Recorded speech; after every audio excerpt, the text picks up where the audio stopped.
I'm interested in the way you talked about success in your book, and specifically like the price you have to pay to get something nice in return. I think back on my journey, and people were like, "I'd love to play in the NFL," and I'm like, "Would you?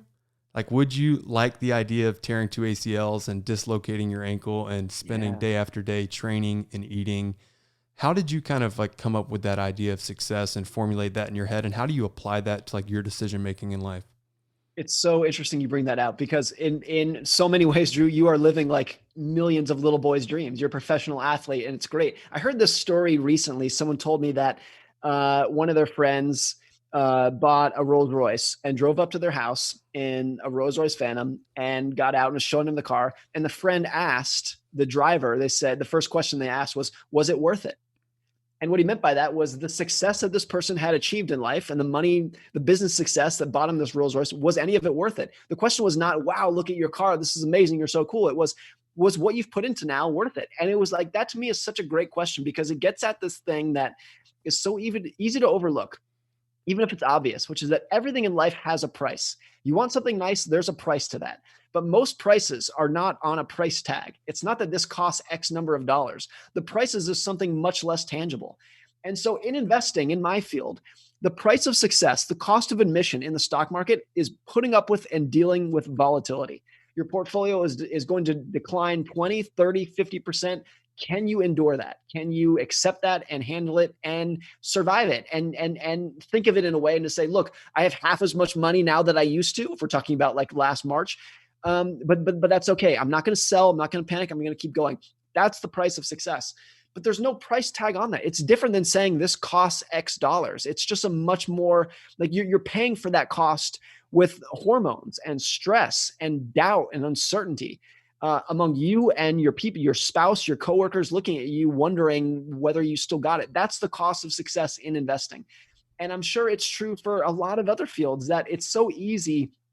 There's this great quote that I use in the book from Jeff Immelt, who's a former CEO of GE.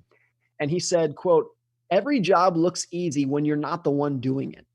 And I thought that was such a good way to describe like virtually every field, that it would be so easy for me, Drew, to look at your career and for you to look at mine and everyone to look at everyone else's and think, that looks like a great job. That looks fun. I could do that.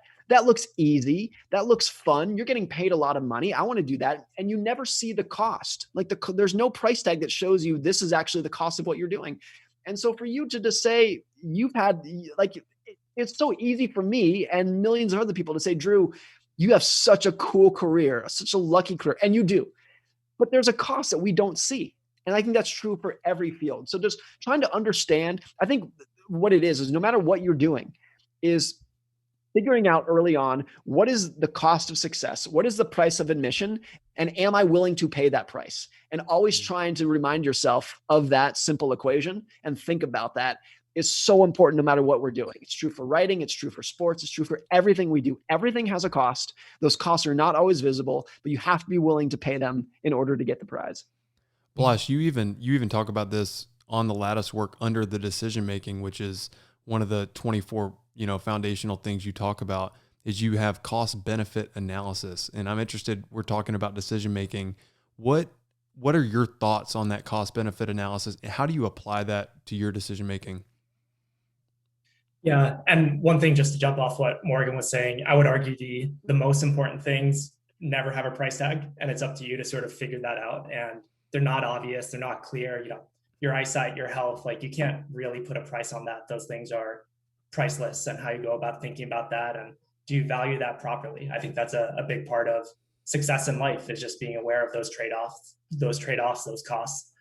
Um, but Drew, in terms of cost benefit, I think a big part of it is just self-awareness, right? What are you optimizing for? Is it the wealth? Is it the status? Is it, the social games you're playing, or is it self-awareness or mastery, or, what are you optimizing for? And after that, I think it becomes a little bit easier to say, this is worth it. This is not worth it. I'm willing to make this price, pay this price, make this trade-off, like Morgan alluded to, or not. And, I think it's up to you. And going back to Morgan's early days as an investment banker, I think pretty much every college has an incentive to push either that or consulting, because that's how they get high rankings. And for some people, that's worth it, right? The crazy hours, the one track life where all you do is work and you don't have time for health or relationships. For some people, it's worth it. And that's your decision. For me, it's not. And I know myself well enough to kind of be really comfortable and confident with that answer. But going back to cost benefit, I think it starts with that self-awareness. I would add here too, that there are so many things in life in which it is willing to, it's worth paying the price. It's worth paying the cost. Absolutely. The price of hard work, it's worth the price. You just have to be cognizant of what the price is and always be asking yourself whether you're willing to pay it. And a lot of people just ignore that there's any cost involved of doing something. I think that was maybe true of me as an early investment banker as well, that because I was 18 or 19 at the time, it was so easy for me to just say, hey, investment bankers make $20 million a year. I want to do that. Investment bankers fly on private jets and they're really powerful. I want to do that without even thinking once about the price. Not in terms of the price of hard work, but the price of like your outside life, your social life just completely disintegrating instantly. I never thought about that. Never once did that cross my mind.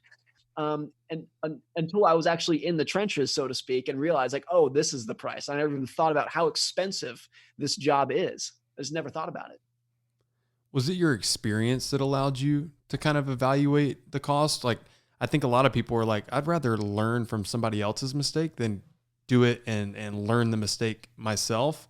Are there any people that like you look at their life or you've read a lot about that you try to model, I guess, your decisions after? There's a great, the author of The Black Swan, and several other books, Taleb, has this great quote that I love where he says, "My only measure of your success is how much free time you have to kill." And for me personally, like that to me is a great quote that I really look up to and aspire to, because all I want out of life for myself, this is not blanket advice for everyone, but for myself, all I want is control over my time. I want independence. I want autonomy. I want to wake up every day and say, I can do whatever I want today with whomever I want for as long as I want. And most days I'm going to wake up and say, I want to go to work today. I want to do good work, but I want it to always be on my terms. I just want independence. So when Taleb talks about his life as someone who made a bunch of money doing stuff he loves, and now he has enough money to be independent so he can spend his day reading and thinking and writing books, that for me personally, as I look up to him, like that to me is the dream.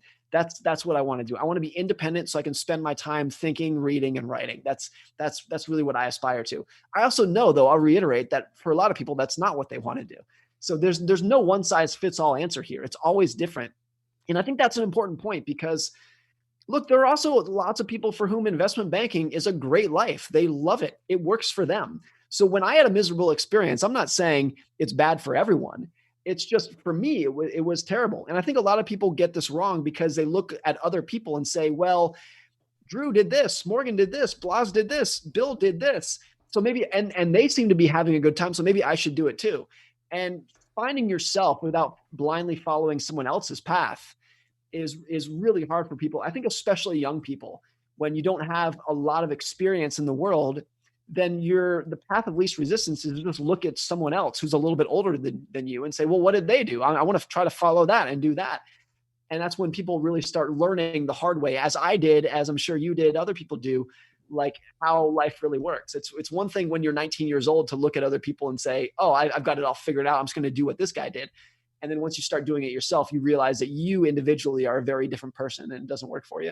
Hey, if you want to listen to today's full show, you can do that by going to Spotify, Apple Podcasts, or wherever you do podcasts. Thanks so much for listening. That's a wrap.